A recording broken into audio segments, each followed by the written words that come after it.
పుష్ప 2 వస్తుంది. ఎలా ఉంటుంది సినిమా పుష్ప 2? పుష్ప 2 అనేది ఇప్పుడు బాగా అంచనాలుగా బాగా దాటిపోయింది, అందరికీ తెలిసిన విషయమే. 1 అనేది బంపర్ హిట్ అయింది, అది కూడా బాగా హిట్ అవుతుంది అందరూ ఆంధ్ర ప్రజలు కోరుకుంటున్నారు. డైరెక్టర్ ఎలా ఉంటాడు కుమార్? డైరెక్ట్ పుష్ప 1 చూసాం కదా, పుష్ప 1 చూసాం, పుష్ప 2 కూడా బాగుంటుంది, అందరూ కోరుకుంటున్నారు. పుష్ప సినిమా ఎలా ఉంటుంది? పుష్ప 1 చూసారు, 2 ఎలా ఉంటుంది? 2 కూడా బాగానే ఉండొచ్చు, ఇప్పుడు బాగానే ఉంటుంది అని అనుకుంటున్నాము. బాగానే ఉంటుంది. పుష్ప 1 ఎలా ఉంది? పుష్ప 1 బాగానే ఉంది, పుష్ప 2 కూడా బాగానే ఉండొచ్చు అని అందరూ అనుకుంటున్నారు. సుకుమార్ డైరెక్షన్ ఎలా ఉంటుంది సినిమాలో? సుకుమార్ డైరెక్షన్ బాగానే ఉండదు. నా పుష్ప సినిమా చూసావా? పుష్ప 1 చూసాను. 2 ఎలా ఉంటుంది? 2 కూడా సూపర్ ఉంటుందని నా ఐడియా.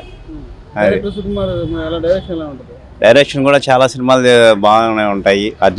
అల్లు అర్జున్ కూడా స్టైల్స్ కానీ డ్యాన్స్ కానీ చాలా బాగుంటుంది. దానివల్ల సూపర్గా ఉంటుంది, కంగారు ఏం పడాల్సిన అవసరం లేదు. అది ఆయన ఫ్యాన్స్ కూడా ఇండియా మొత్తం ఫ్యాన్స్ ఉన్నారు. హిట్, దాంట్లో సమస్య లేదు పుష్ప 2 అనేది.